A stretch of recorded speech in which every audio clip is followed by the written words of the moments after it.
সেদিন যাবে গো মরিয়া, পরিজন দেবে বিদায় কান্দিয়া কান্দিয়া গো,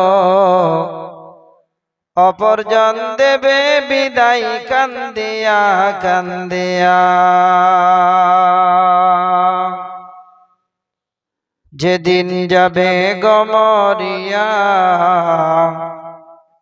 পরিজন দেবে বিদায় কান্দিয়া কান্দিয়া।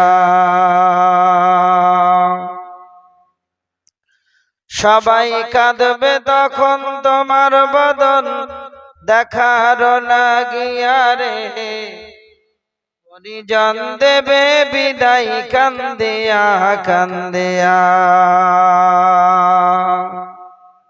যেদিন যাবে গো মরিয়া, অপরজন দেবে বিদায় কান্দিয়া কান্দিয়া। সুরমা লাগাবে চোখে, কপর দিবে কানে নাকে, সারা দেহ নিথর রবে, আসবে না তোর কথা মুখে। তুই দেখতে পাবি না শুনতে পাবি, ভাষা যাবে ফরায়া, অপরজন দেবে বিদায় কান্দিয়া কান্দিয়া। যেদিন যাবে গো মরিয়া, অপরজন দেবে বিদায় কান্দিয়া কান্দিয়া। প্রতিবেশী আত্মীয়রা সবাইকে দে দিশে হারা, কালকে তুমি জিন্দা ছিলে আজকে হলে বাসি মরা। ফের গোসল দিয়া নতুন কাপড় দেখে দে পড়াইয়া রে, অপরজন দেবে বিদায় কান্দিয়া কান্দিয়া। মা বাপি তোর কাঁদবে না রে, কাঁদবে সকল জনা,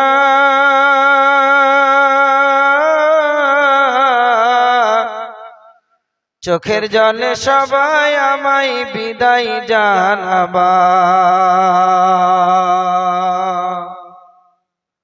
মা বাপি তোর কাঁদবে না রে, কাঁদবে সকল জনা,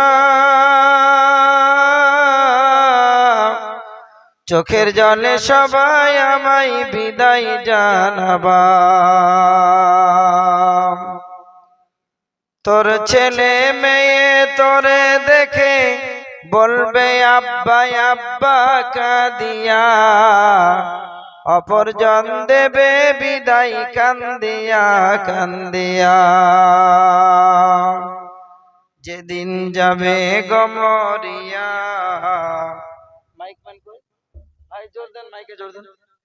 যেদিন যাবে গো মরিয়া, পরিজন দেবে বিদায় কান্দিয়া কান্দিয়া। যেদিন যাবে গো মরিয়া, পরিজন দেবে বিদায় কান্দিয়া কান্দিয়া।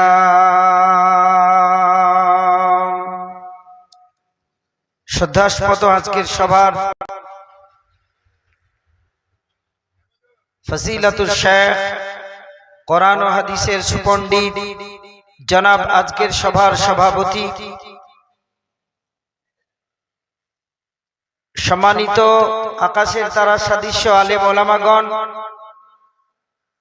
মাদ্রাসার শিক্ষক মণ্ডলী, মাদ্রাসার কমিটি বৃন্দরা, সামনের বসে থাকা দিনদার ইমানদার মুমিন ভাই সকল, পর্দা নাসিনা অবলা সরলা সুশিক্ষিতা সুভদ্রা স্নেহাশিসা বোন ও বোনান্নীরা,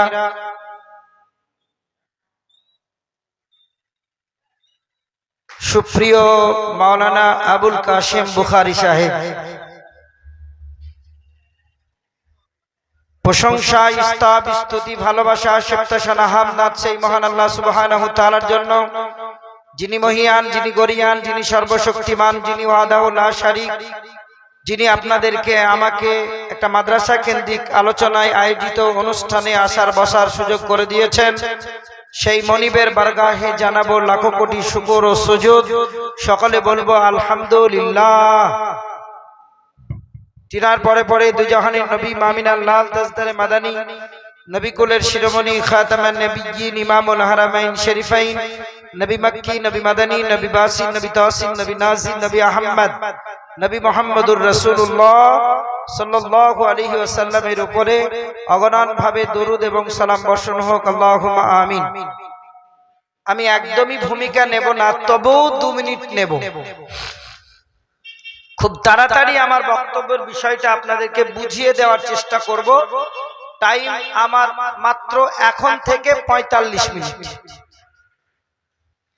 2 ঘন্টা 40 মিনিটের বক্তব্যটা 45 মিনিটে আমি বলার চেষ্টা রাখছি। আপনারা তাড়াহুড়ো করে বুঝে নেওয়ার চেষ্টা করবেন। আমরা এসেছি, এটা না, আমি যে কথাটা এখন বলবো এই কথাটা যদি না বুঝতে পারেন তাহলে আমার সামনের বক্তব্যগুলো আপনার ভালো লাগবে না, আপনি উঠে পালিয়ে যাবেন। আমরা এসেছি যাওয়ার জন্য, থাকার জন্য আসি নাই। এটা একটা কথা। আমাকে যদি বলেন আপনি কোথা থেকে এসেছেন, আমি বলবো নদিয়া থেকে এসেছি এখানে, তার মানে আমি থাকবো না, বক্তব্য শেষ, সোজা উমরপুর, তার মানে আমি থাকবো না। আপনারা জালসায় এসেছেন, তার মানে থাকবেন না। আপনি দুনিয়াতে এসেছেন, থাকবেন না, চলে যেতে হবে। আপনি যখন আলামে রুহু জগতে ছিলেন, আত্মা জগতে ছিলেন, সেখান থেকে কোথায় আসলেন? আলামে আরহামে, মায়ের পেটের ভিতরে, পিতার পৃষ্ঠদেশ থেকে মায়ের ডিম্বাণে, ওভামে আপনি আসলেন। সেখান থেকে আল্লাহ তাআলা আপনাকে পৃথিবীর মুখে নিয়ে আসলেন। সুম্মা নুখরিজুকুম তিফলা, আপনাকে আস্তে করে মায়ের উদর থেকে দুনিয়াতে নিয়ে আসলেন। এই যখন আপনি আসলেন না রুহু জগৎ থেকে মায়ের পেটে, মায়ের পেট থেকে দুনিয়াতে, যখন আপনি এসেছিলেন আপনার ইচ্ছা শক্তির কোনো দাম দেওয়া হয়নি। আপনি চাইলেও আপনাকে আসতে হয়েছে, না চাইলেও আপনাকে আসতে হয়েছে। আসার সময় আপনার ইচ্ছা শক্তির, আপনার মনোবলের, আপনার মনো ইচ্ছার কোনো দাম দেওয়া হয়নি। এটা একটা কথা। তাহলে একটা কথা শুনেছেন, আর একটা কথা শুনলেন, এবার আর একটা শুনেন।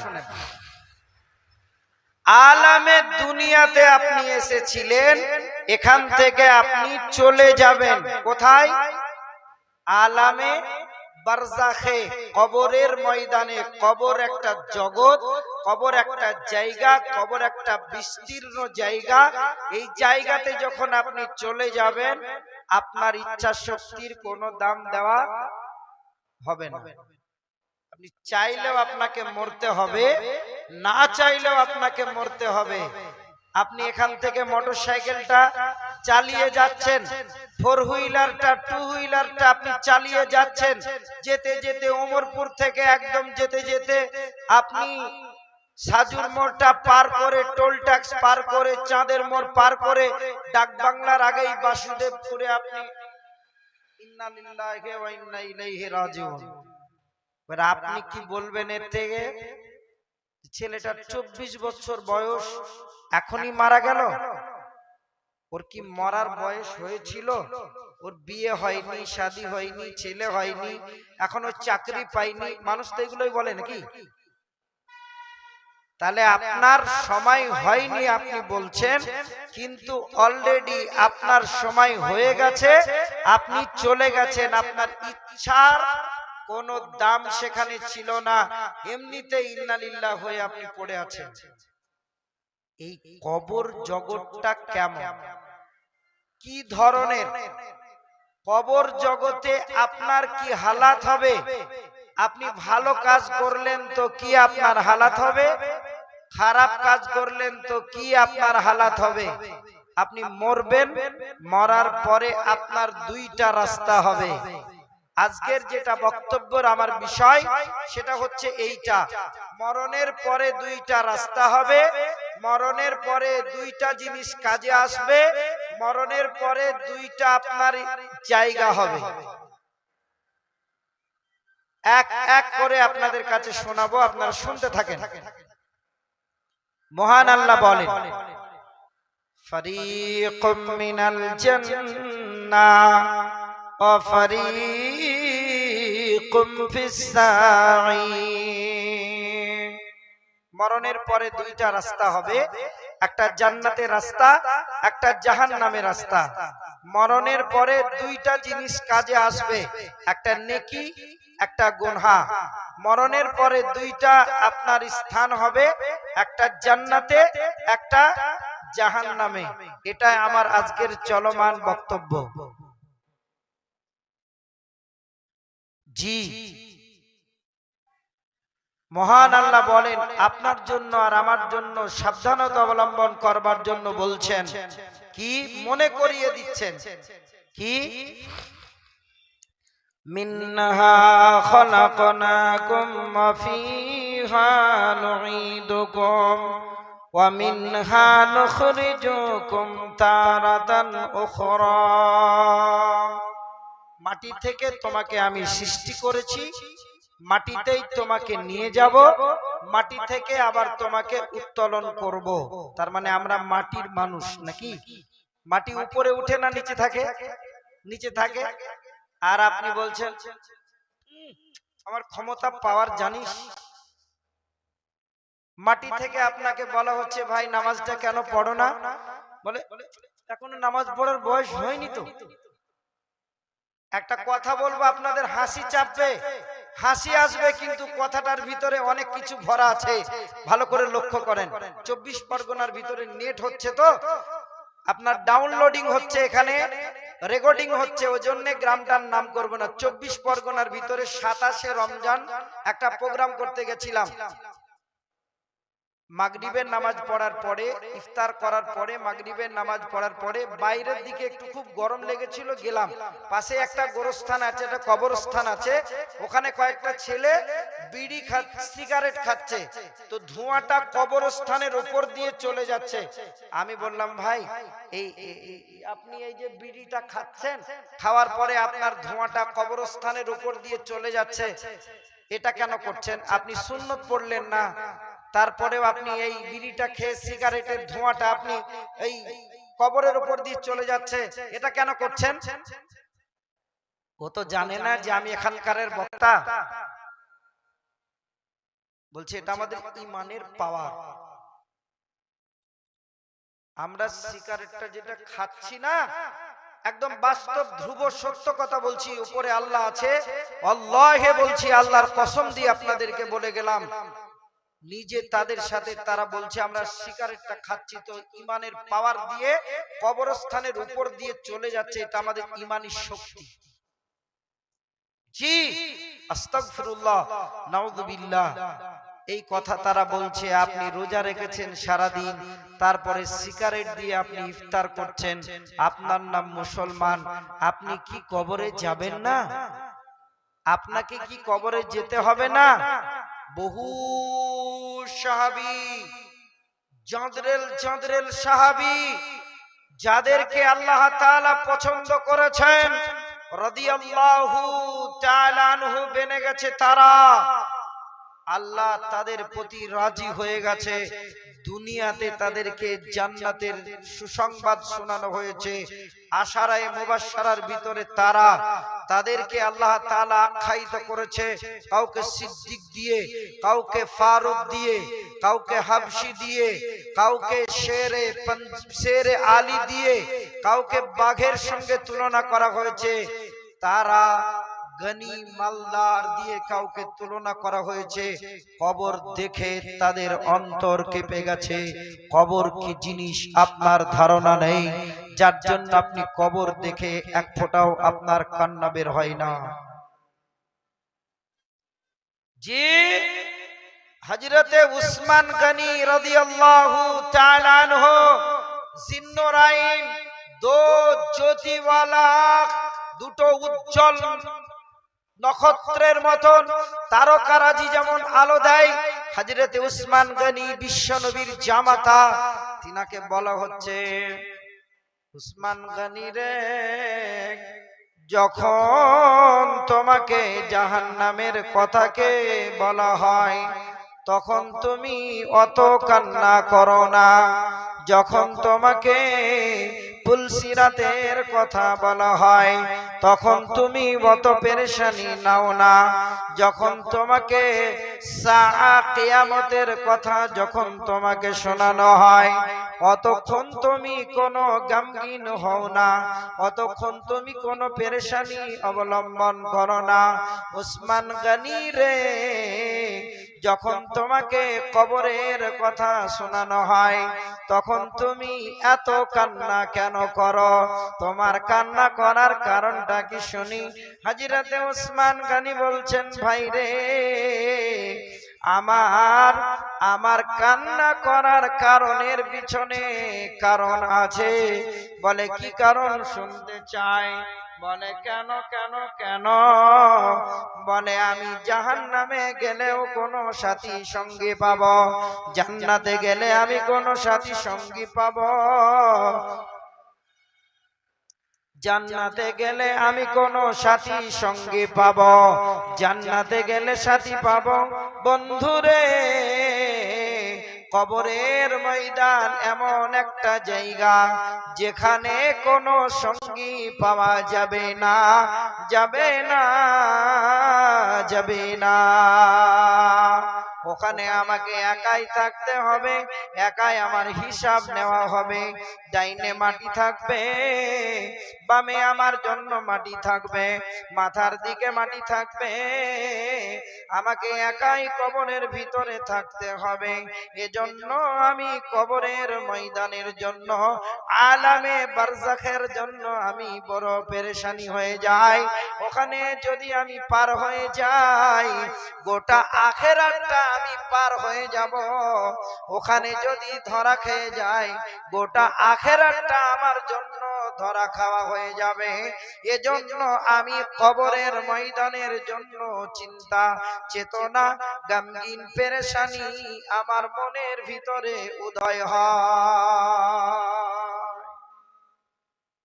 জি, কবর কঠিন শান্তির জায়গা, কবর কঠিন খারাপ জায়গা। দুটো কথার ভিতরে দু রকমের মিল নাই, কিন্তু আমার হাতে 10,000 টাকার একটা চিঠি ধরানো হয়েছে। জানি না কোন আল্লাহর বান্দা, তিনি দিয়েছেন 10,000 টাকা। ইয়া হাইয়্যু ইয়া কাইয়্যুম বিরহমানি আস্তাগীস ইয়া জাল জালালি ওয়াল ইকরাম। বেনামিতে অকাততে নাম বলিল না, 10,000 টাকা দিল, শোনো হে রব্বানা। কাতরে তোমার কাছে বলি বারবার, শূন্য হাতে ফিরাবে না যেন গো তাহার।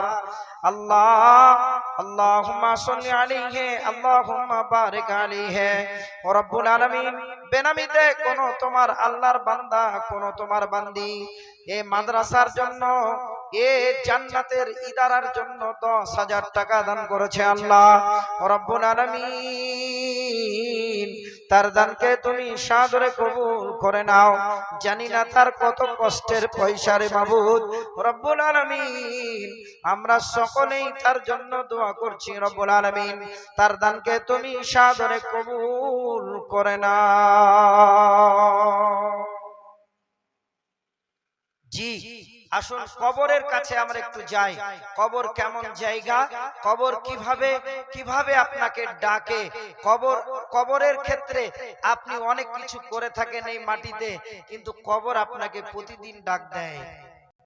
বন্ধুরে আমার, একজন দার্শনিক তিনি বলছেন কবর প্রতিদিন একটা মানুষকে, দুনিয়ার একটা মানুষকে 18 বার সম্বোধন করে, রে দুনিয়ার মানুষ আমি একাকীর ঘর, আনা বাইতুল ওয়াহদাতে, আমি একাকীর ঘর, এই রকম করে করে আমি মাটির ঘর, এই রকম করে করে আমি চাঙ্গারির ঘর, কবর আমি সাপের ঘর, বিচ্ছুর ঘর। আপনাকে বলতে আছে, আপনি এই কান দিয়ে ঢোকান আর এই কান দিয়ে বার করে দেন। হাজারো আলেমরা, হাজারো ইন্টারনেটে ইউটিউবের মাধ্যম দিয়ে আপনাকে বোঝানো হচ্ছে, কিন্তু আপনার কবর বলে খেয়াল হয় না, খেয়াল আপনার হয় না। যদি কোন দুনিয়ার মানুষ কবর বলে তার চিন্তা চেতনা থাকতো, দুনিয়াতে সে কোনো খারাপ কাজের ভিতরে অগ্রসর হতে পারতো না, পারতো না, পারতো না।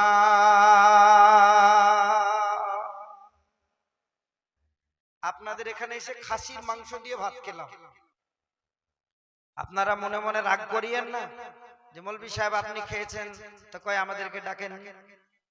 বাপের বিয়ে বাপকে কি দাওয়াত দিতে হবে? ছেলের বিয়ে বাপকে দাওয়াত দিতে হবে? আব্বা আমার বিয়ে কালকে, তোমার দাওয়াত থাকলো। জি, আপনাদের এখানে খাসি জবাই হয় না? খাসি জবাই হয় না? হয় না জি? হয়। টাকা করে দিব, চিন্তা করিয়েন না, আমাকে জায়গায় যেতে দেন, টাকা লোড করে দেব। জি, একটা খাসিকে দেখবেন, একটা খাসিকে দেখবেন জবাই করা হয়েছে, ওকে টাঙিয়ে রাখা হয়েছে, ওর পাটা এরকম করে টাঙিয়ে রাখা হয়েছে, কলজা ফ্যাপসা নাড়ি ভুড়ি যেগুলো আছে সেগুলো সব বার করে রেখে দিয়েছে। আর একটা খাসিকে দেখবেন সাইডে বাঁধা আছে। আপনাদের এই রোডে আমি দেখেছি, এই রোডে দেখেছি কাঁঠালের পাতা বিক্রি হয়, হয় না ভাই?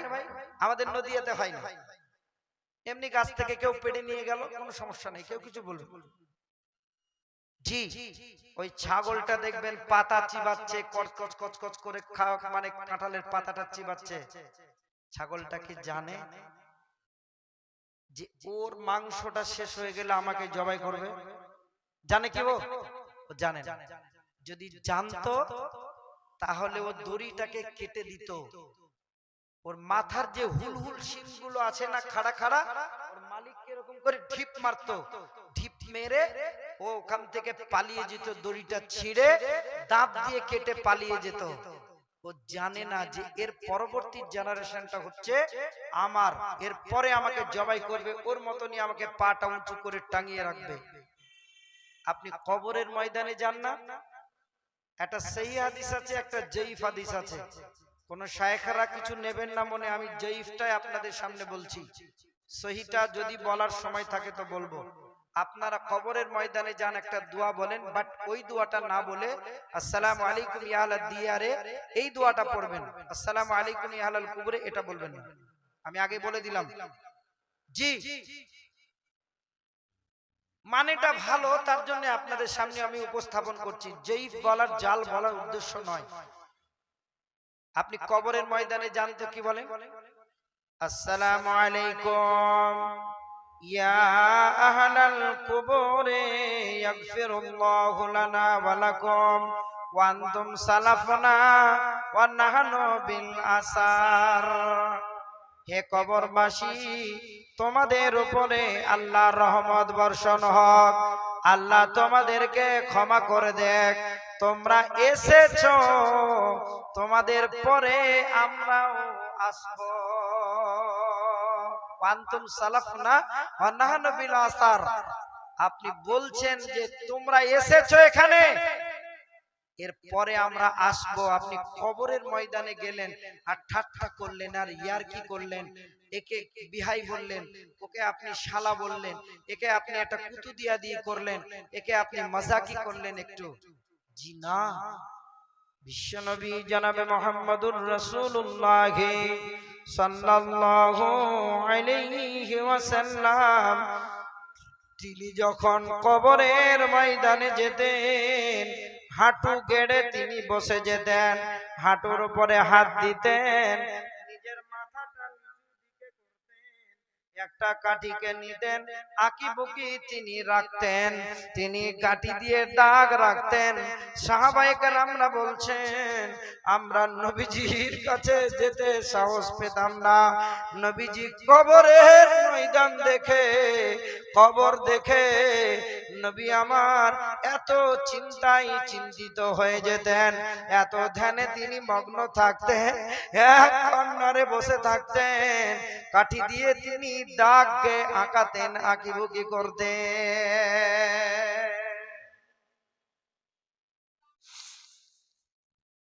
উম্মুল মুমিনিন মা আয়েশা সিদ্দিকা রাদিয়াল্লাহু তাআলা আনহার বাড়িতে তারিখের ভিতরে একটা ঘটনা লিখেছে।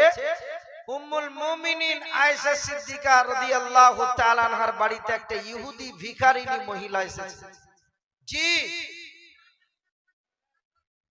এহে তু বক্তা না আমি বক্তা হ্যাঁ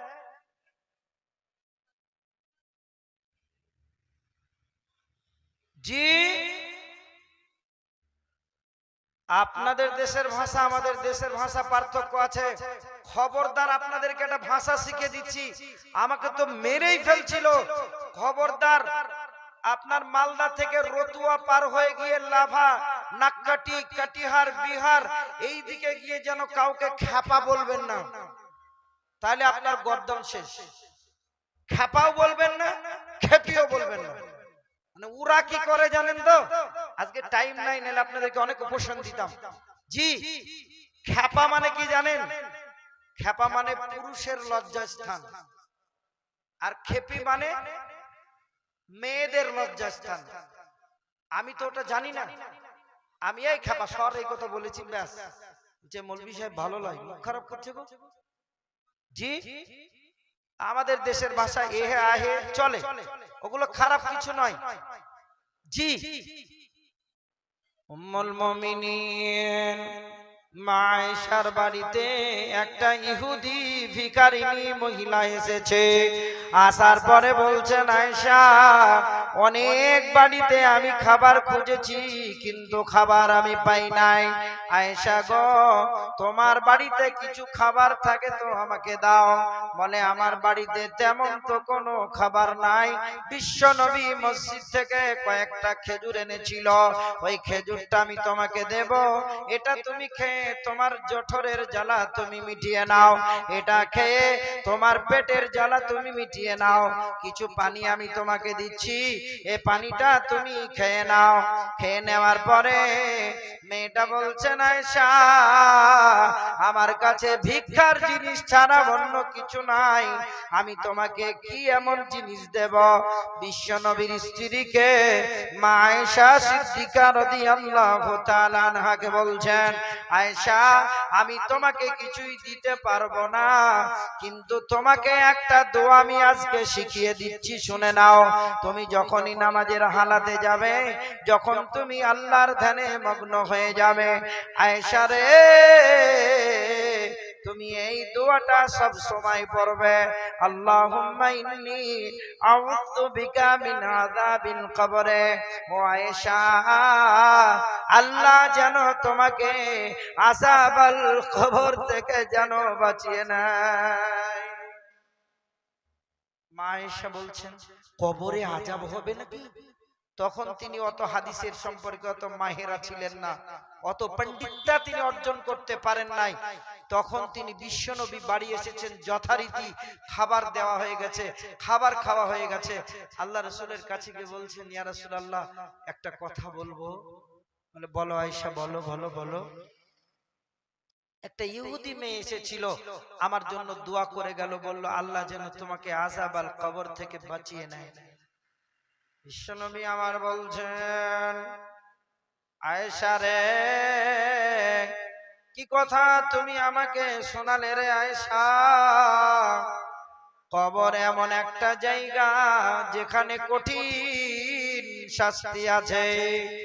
কবর এমন একটা জায়গা যেখানে কঠিন শান্তি আছে। আয়েশা রে, যে কবরে পার হয়ে যাবে রে আয়েশা, সে সব জায়গাতে পার হয়ে যাবে। আচ্ছা আমি করব, লাস্টের দিকে করব ইনশাআল্লাহ। জি, তাহলে কবরকে আপনাকে ভাবতে হবে। আপনি জানুয়ারিতে ধূপধাপ করে গান বাজাচ্ছেন এই মাটিতে, ধূপধাপ করে এই মাটিতে আপনি গান বাজাচ্ছেন, কত সাহস আপনার! আপনার বাচ্চাটা গিয়ে ডিজে বাজায় আর আপনি মসজিদে বসে সুবহানাল্লাহ সুবহানাল্লাহ করছেন। আপনার কি মানুষের রক্ত গায়ে নাই? আপনি কি ওই ছেলেটার বাপ নন? ওই ছেলেটার বাপ কি ওর খালু? ওই ছেলেটার বাপ কি ওই রাস্তার ভিখারি? আপনি যে ওর বাপ। আপনার ছেলেটার চুলটা এইদিকে চেঁচে ফেলেছে, এই দিকটাও চেঁচে ফেলেছে, আর পিছন দিকটাও চেঁচে ফেলেছে, উপর দিকটা এরকম করে খাড়া করে রেখেছে জুতোর বিরাসের মতন। আহে, তোরা কি জুতোর বিরাস বসবি নাকি, যে যার জন্য চুলটা এরকম করে ছেটে ফেলেছি? আপনার ওই ছেলেটা আপনার সামনে ঘুরে, আপনার লজ্জা লাগে না? ছেলে কেমন চলেন আমার বাড়িতে দেখে আসবেন। ফখর করছি না, আল্লাহ ক্ষমা করুক। গর্ব করছি না, আল্লাহ ক্ষমা করুক। আজান হয়ে গেলে ও মনে হবে ও কাঁটার উপরে আছে, আজান হয়ে গেলে মনে হবে ও আগুনের উপরে আছে, আজান হয়ে গেলে মনে হবে ওকে কেউ বল্লম দিয়ে, ওকে কেউ তীর দিয়ে চাকু মেরেছে, ছটফট ছটফট করবে নামাজ পড়বার জন্য। জি, আপনি এখানে গান বাজাচ্ছেন, একবার ভেবে দেখেছেন? কার ভরসায় আছো রে মন, কিসের করো আশা? এত সাদের ঘর বাড়ি তোমার ভেঙ্গে যাবে বাসা। ও তোমার গনা দিন ফুরাইয়া যাবে, জৈবনে লাগবে ভাটি। ওই যে দেখো ডাকিতেছে তোমার কবরের মাটি। ওই লাভাজি গ্রামটার নাম করছিলাম বিহারে, ওদের গ্রামে এই বছরে রমজানে জালসা করতে গেছিলাম, সম্ভবত 25শে রমজান। তো আমাকে একটা পায়খানার জায়গা দিয়েছে, আমি বললাম ভাই একটু পায়খানায় যাব। তো উনি মেম্বার মানুষ, ওনার বাড়িতে পায়খানায় গিয়েছি। তো পায়খানাতে দেখছি তো কোনো ট্যাপ নাই, কোনো পানি খরচ করার কোনো জায়গা নাই, শৌচ করার কোনো জায়গা নাই। তাহলে কি করব? আমার পায়খানা অলরেডি ফেরা হয়ে গেছে। আমি বাথরুম থেকে চিল্লাতে আরম্ভ করেছি, মেম্বার সাহেব আপনার টয়লেটে পানি নাই, পানি দেন। ধর্মশাই, আপনি বাম পাজরে আপনার বাঁ পায়ের কাছে একটা সুইচ আছে, পা দিয়ে টিপেন, হাত দিয়ে টিপবেন না, পা দিয়ে টিপেন। যেমনি পা দিয়ে টিপেছি, শা করে একদম পানি এসে আমার একদম শস্য সবকিছু হয়ে গেল। আমি বাইরে এসে বলছি, ভাই এই টয়লেটটার পায়খানাটার ক টাকা খরচ হয়েছে? বলবি সাহেব আপনাকে বলবো না, আপনি বলে বলে বেড়াবেন। না না বলেন না। লাস্টের বেলায় রিকোয়েস্ট করলাম, ভাই আপনাকে বলতেই হবে। বেশি হয়নি, 6,65,000। কার ভরসায় আছো রে মন, কিসের করো আশা? এত সাদের ঘর বাড়ি তোমার ভেঙ্গে যাবে বাসা। ও তোমার গনা দিন ফুরাইয়া যাবে, জৈবনে লাগবে ভাটি। ওই যে দেখো ডাকিতেছে তোমার কবরের মাটি। সন্ধ্যার আগে যেদিন ডুবিবে রে বেলা,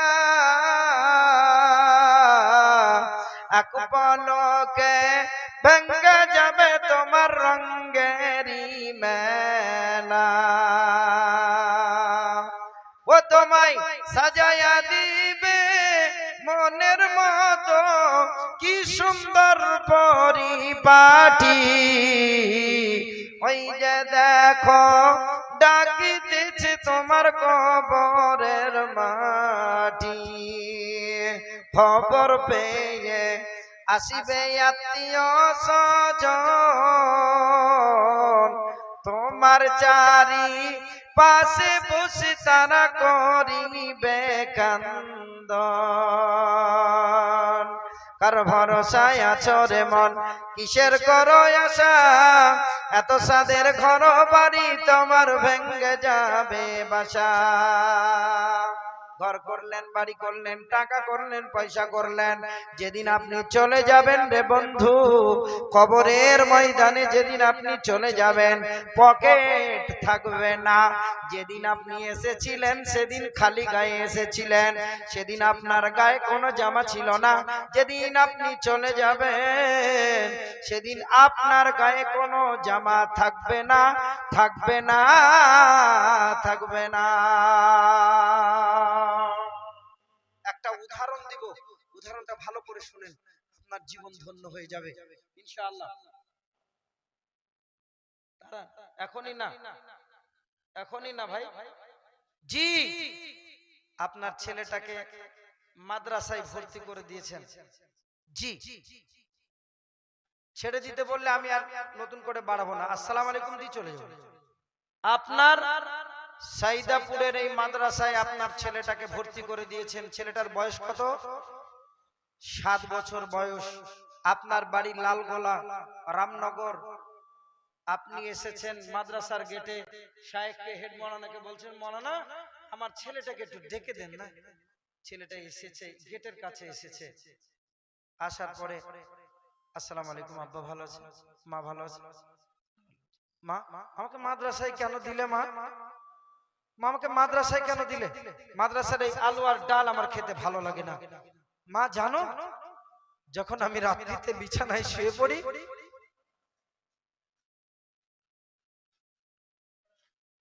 জি হবে, কালেকশন হবে, আমি সেই জায়গায় যাচ্ছি, কালেকশন হবে। ডাক্তার সাহেব আপনি থামেন, তাড়াহুড়ো করিয়েন না, জোরে বৃষ্টি চলে আসবে নাইলে। জি মা, যখন রাত্রিবেলাতে শুয়ে পড়ি, মা গো তোমার গরম কলের কথাই আমার মনে পড়ে। মা আমাকে মাদ্রাসায় কেন দিলে? আমি লালগোলাতে ছেলেদের সঙ্গে খেলা করতাম, তাদের সঙ্গে কত মাসাক করতাম, ক্রিকেট খেলতাম, ফুটবল খেলতাম। মা আমাকে মাদ্রাসায় কেন দিলে? মাও কাঁদে, ছেলেও কাঁদে।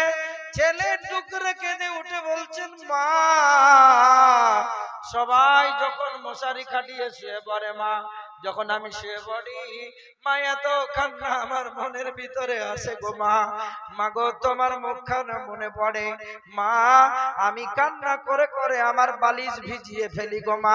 মা টুকরে কেঁদে উঠে বলছেন, আব্বু রে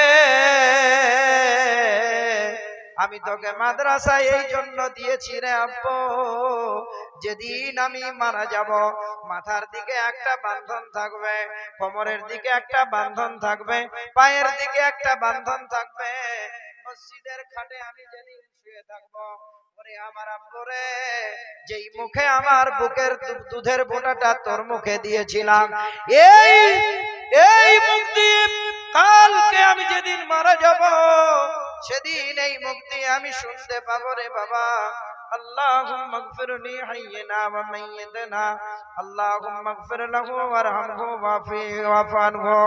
সেদিন আমি কবরের কাছে গিয়ে শুনতে পাবো রে বাবা, রব্বিরহামহুমা কামা রব্বায়ানি সগীরা। বন্ধুরে কবরের ময়দানে যারা দোয়া শুনতে চান, কবরের ময়দানে যারা দোয়া পেতে চান, কবরের ময়দানে আপনার মাকে বাঁচাতে চান, কবরের ময়দানে আপনার আব্বাকে বাঁচাতে চান, কবরের ময়দানে আপনার ছেলে কচি একটা বাচ্চা হয়েছিল 7-8 বছর পরে, বাচ্চাটা পানিতে ডুবে মারা গেছে, ওই ছেলেটাকে যদি বাঁচাতে চান, ওই মাকে যদি বাঁচাতে চান, বন্ধুরে আমার এই মাদ্রাসার জন্য আপনাকে কিছু দিতে হবে। আপনি মাদ্রাসায় পড়তে পারেননি, আপনার নসিব খারাপ। আপনার ছেলেকে দিতে পারেননি, আপনার নসিব খারাপ। আপনার বোনকে দিতে পারেননি, নসিব খারাপ। নসিব ভালো করার জন্য মাদ্রাসাতে অনেক ছেলে আছে যাদের জন্য আপনি খরচা করবেন, ওরা এই মাদ্রাসায় দোয়া করবে তো আপনার কবরের ময়দানে পৌঁছাতে থাকবে। বন্ধুরে আমার, আমি 10 জন মানুষের কাছ থেকে 10,000 টাকা করে নেব। 5 জনের কাছ থেকে 10,000 টাকা করে নেব, তার 10 জনের কাছ থেকে 5,000 করে নেব। আপনি আপনার আব্বার সম্পত্তিতে বসে বসে খাচ্ছেন, আপনার আব্বা কবরের ভিতরে বাধা হয়ে পড়ে আছে। আপনি ছেলে নাকি? আপনি ছেলে নামের কলঙ্ক, আপনার কাছে টাকা আছে, আপনার কাছে আজকে গাড়ি আছে, বাড়ি আছে, সম্পদ আছে, আপনার আব্বা নাই। রমজানে আপনার আব্বা আপনার কাছে বসে বসে ইফতার খেত, পাপড়টা খেত, ঠান্ডাটা খেত, বিস্কুটটা খেত, ফলটা খেত। আপনার আব্বা রমজান মাসে ছিল না, দ্বিধায় আপনার আব্বা কবরের ভিতরে আছে। একজন বলেন আমি 10,000 টাকা দেব। দেখি কোন আল্লাহর বান্দা আছেন 10,000 টাকা আপনি 10 মাসে দেবেন, আজকে আপনাকে দিতে হবে মানে নাই। এর ভিতর থেকে একটা মানুষ বলেন আমি ব্যবসা করি, আমার আব্বার জন্য 10,000 টাকা দেব। একটা বলেন, একজন বলেন। মাস্টার, ডাক্তার, প্রফেসর, ইঞ্জিনিয়ার, মাদ্রাসার সেক্রেটারি, সভাপতি আর যারা আছেন একজন বলেন, একটা বলেন। ভাই কবরে আপনাকে যেতে হবে, বিনা পুঁজিতে আপনাকে যেতে হবে, বিনা টাকাতে আপনাকে যেতে হবে, বিনা ফোন পেতে আপনাকে যেতে হবে, বিনা গুগল পে আপনাকে যেতে হবে, বিনা হোয়াটসঅ্যাপে, বিনা মোবাইলে আপনাকে কবরের ময়দানে যেতে হবে। আপনার মা যে কবরের ভিতরে, যেই মা আপনাকে বুকের রক্ত পান করিয়েছে, একটা মানুষ বলেন তাহাজ্জুদের সময় প্রায় শুরু হয়ে যাবে, একটা মানুষ বলেন আমি 5,000 টাকা দেব, একটা মানুষ বলেন আমি 10,000 টাকা দেব। আল্লাহর বান্দা কে আছেন? কে আছেন? আল্লাহর বান্দা মারদে মুজাহিদ। কবরকে স্মরণ রেখে কবরের ভিতরে যেতে গেলে আপনার টাকার প্রয়োজন হবে না। কবরের ভিতরে যেতে গেলে আপনি গিয়েছেন কবরে, তো আপনার নামাজ পড়া লাগবে না, রোজা করা লাগবে না। আর দুনিয়া মাজিরাতুল আখিরা, আখিরাতটা, দুনিয়াটা হলো আখিরাতের খেতিবাড়ির জায়গা। এখানে আপনাকে দান করে যেতে হবে, এখানে আপনাকে পয়সা দিয়ে যেতে হবে, তবে ওখানে গিয়ে পাবেন। আপনি মরে যাওয়ার পরে আপনার ছেলে আপনার জন্য দান করবে, এই কথাটা ভুলে যান। চলেন তো আজকে আমি সকাল পর্যন্ত থাকবো, আপনার আব্বার কবরটা আমাকে দেখিয়ে দিবেন, পারবেন দেখাতে? আপনি বলবেন এইটা না, এখানে। আপনি যেমন আপনার আব্বার কবর ভুলে গেছেন, আপনার ছেলেও আপনার কবর ভুলে যাবে। দ্বিধায় এই মাদ্রাসার জন্য দিতে হবে, এই মাদ্রাসার ছেলেদেরকে দিলে আপনার আব্বার কবরে পৌঁছাবে। একথা কোরআন বলছে, কথা হাদিস বলছে, কথা ওলামারা বলছে, একথা সমস্ত পৃথিবীর সব মানুষেরাই বলছে। রাহে জান্নাত কো দিখাতা হাইয়ে দীনি মাদ্রাসা। আসুন ভাইরা আমার, 10,000 টাকা, 5,000 টাকা দুজনের সাথে চাইছি। একজন 10,000, একজন 5,000, একজন 2,000, একজন 1,000। কে আছেন আল্লাহর বান্দা বলেন? আল্লাহর বান্দা কে আছেন বলেন? দ্বিধায় আপনারা দিতে চাইছেন না তো? এটা বুঝেন, একটা জিনিস মাথায় রাখেন, পৃথিবীর মধ্যে সবচাইতে আপনি শেষ বিদায় বেলাতে আপনি বলছেন আমার আর কিছু রইল না, এটাও আমি দিয়ে দিলাম। এই যে শেষ দেওয়াটা না, এই যে শেষ আপনি দিচ্ছেন, এই শেষ দেওয়াটাই আপনার জানতে হবে এতে মঙ্গল আছে। আপনি বলছেন আমার দান করার মন মানসিকতা নাই, আমার দিল এত শক্ত যে আমি দেব না। ভাইরা আমার, একজন মানুষ বলতে পারবেন না গো 5,000 টাকাটা বলতে পারবেন না? আপনারা এত বড় প্রতিষ্ঠান চালাচ্ছেন, প্রতিষ্ঠানের মসজিদ হচ্ছে, আল্লাহু আকবার। আমি দেখলাম ভিতরে এত কিতাবপত্র ভর্তি, আল্লাহু আকবার। এই দিক দিয়ে কত দিন যাতায়াত করেছি, কিন্তু এখানে একটা বড় জায়গা তৈরি হয়ে আছে এটা জানতাম না। নারে তাকবীর। বেনামিতে একজন 5,000 টাকা দিয়েছেন। রব্বানা আতিনা ফিদ দুনিয়া হাসানাতাও ওয়া ফিল আখিরাতি হাসানাতাও ওয়া কিনা আযাবান নার।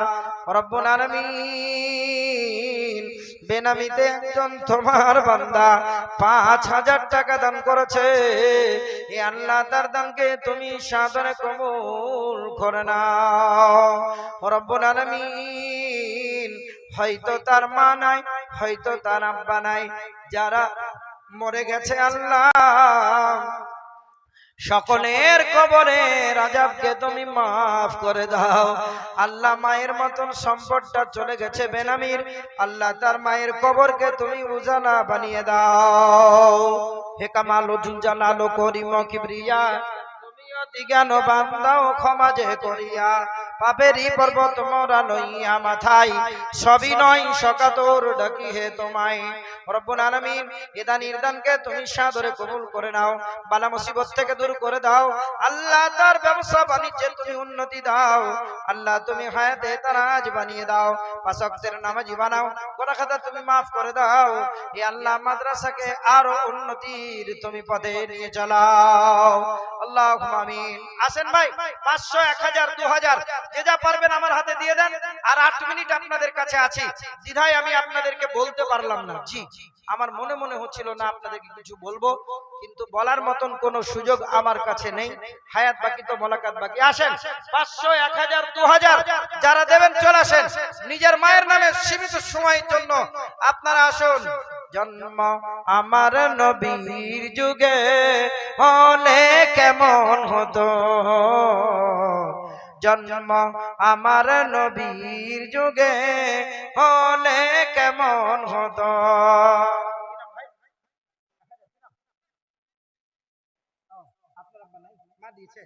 আচ্ছা আলহামদুলিল্লাহ স্বামীর জন্য আল্লাহ স্ত্রী কত মহব্বতে 1000 টাকা দিয়েছে আল্লাহ রব্বুল আলামিন স্বামী দুনিয়ার বুকে বেঁচে নাই আল্লাহ রে জীবনের মেয়েদের সবচাইতে মূল্যবান যেটা জিনিস সেটা হলো স্বামী রব্বুল আলামিন স্বামীর জন্য 1000 টাকা দিয়েছে আমি জানি না কোন খালা আমার কোন মা আমার দিয়েছেন এ আল্লাহ তার হাতকে তুমি বরকতে ভরপুর করে দাও রব্বুল আলামিন তিনার স্বামীর কবরকে তুমি উজালা বানিয়ে দাও আল্লাহুম্মা আমিন আল্লাহুম্মা আমিন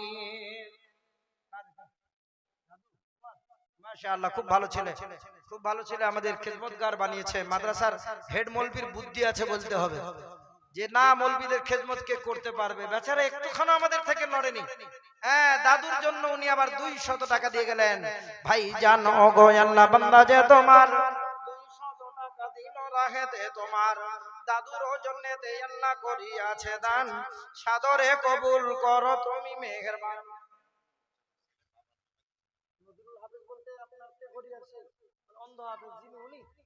আল্লাহু আকবার আমাদের এলাকার ফেমাস বক্তা ওনার আব্বা জি বাংলা বাগে সময় তো নাই কি বলবো আপনাদেরকে হ্যাঁ ওনার কণ্ঠ কত সুন্দর ছিল জানেন হ্যাঁ কি নাম ভাই বেনামিতে 500 টাকা আল্লাহ কবুল করে নাও আল্লাহ কবুল করে নাও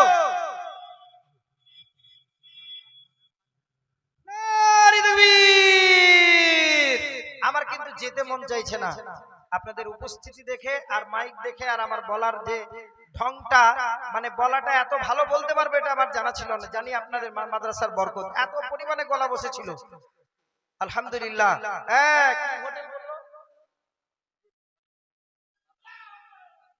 বারকাতুল্লাহ হোটেল বারকাতুল্লাহ হোটেল উনি দিয়েছেন 5000 টাকা এ বরকতুল্লাহ হোটেল আল্লাহ বান্দা যে তোমার 5000 টাকা দিল শোনো রহমান মানুষের হজম আল্লাহ বেশি করে দিবে ঘন ঘন খিদে লাগলে হোটেলেতে যাবে ওগো আল্লাহ দয়াময় করিম রব্বানা বরকতুল্লাহ ওগো আল্লাহ বরকত বানিয়ে দাও তুমি আল্লাহ তাআলা নজরুল হাফেজের ছেলে গো এখানে বসে আছে রত্ন বসে আছে তিনার কি কণ্ঠ জি বাংলা বাগের বুলবুলি গো থামিয়া গিয়াছে কণ্ঠ তোমার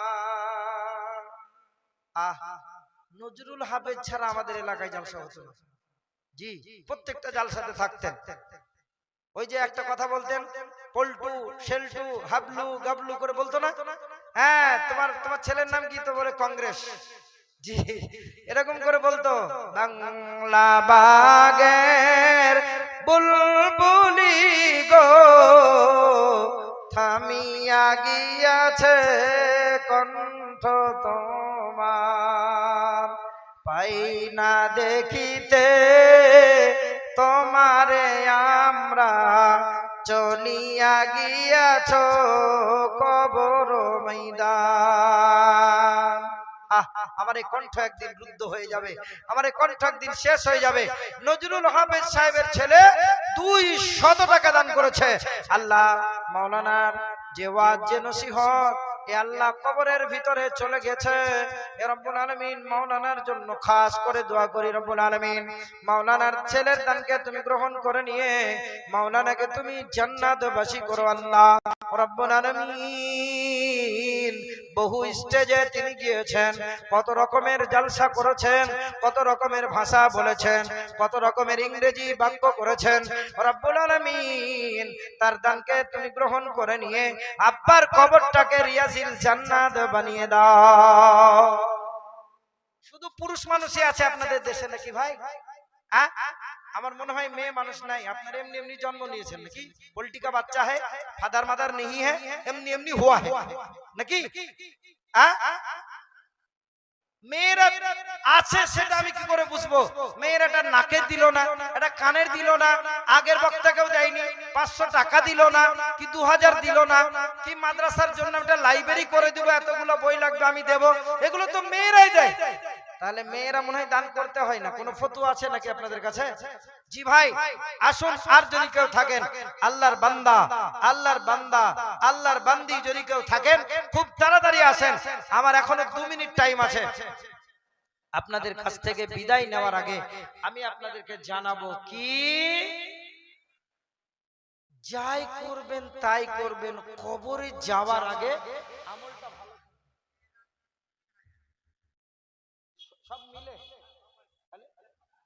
4-5টা মেয়ে মিলে 3000 টাকা জান্নাতের গানটা আজকে আর শোনানো মনে হয় হবে না। দেখি চেষ্টা করি মা বোনদের কাছ থেকে 3000 টাকা এসেছে কয়েকজন মহিলা মিলে।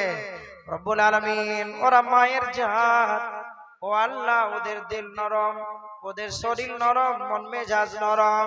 রব্বুল আলামিন ওদের হাতে চুড়ি বাঁধা থাকে। দয়াময় প্রভু গো, আমার মায়ের, আমার বোনেদের, খালাদের দানকে তুমি গ্রহণ করে নাও। এ মাদ্রাসার জন্য দিয়েছে আল্লাহ, এ মাদ্রাসার জন্য দিয়েছে আল্লাহ রব্বুল আলামিন, তুমি তাদের দানকে সাদরে কবুল করে নাও। হে কামাল ও জুল জালাল ও করিম ও কিবরিয়া, তুমি অতি জ্ঞান বান্দাও ক্ষমা যে করিয়া, পাপেরই পর্বত মনে লইয়া মাথায়, সবই নই সকাতর নাকি হে তোমায় আল্লাহুম্মা আমিন।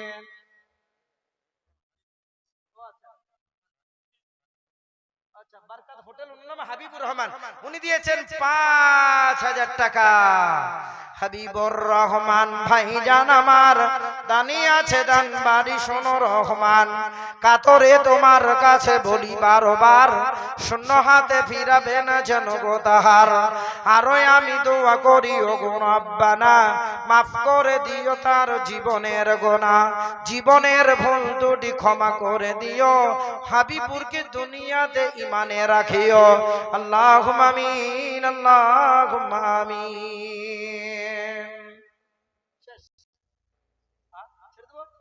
আচ্ছা, আমি আপনাদের কাছ থেকে বিদায় নিচ্ছি অত্যন্ত দুঃখের সহিত। আমার ব্যাপারটা এখানে কেউ না বুঝলেও আবুল কাসেম আপনাদের শিক্ষক, যোগ্য মানুষ আবুল কাসেম বুখারী, উনি আমার সম্পর্কে জানেন। তারপরেও এত কম টাইমের ভিতরে আমি বক্তব্য রাখতে পারবো উনি জানেন। তারপরে জানি না এরকম কেন হয়েছে, শিডিউলটা সেই প্রথম থেকে বলে আসছিলাম যে কেন হচ্ছে না। যাই হোক, আমি অসমাপ্ত বক্তব্য রেখে আপনাদের কাছ থেকে নেমে যেতে বাধ্য হচ্ছি। আরো অনেক বিষয় আপনাদের কাছে ছিল, দ্বিধায় আপনাদেরকে বলতে পারিনি, এর জন্য দুঃখিত। যদি আল্লাহ কোনোদিন আপনাদের ভাগ্যে বা আমার ভাগ্যে যদি আমার নসিবে থাকে, আপনাদেরকে শুনিয়ে যাবে ইনশাআল্লাহ। সালাম সালাম হাজার সালাম, এবার আমি বিদায় নিলাম। বিদায় কালে আমি আপনাদের কি দেব উপহার,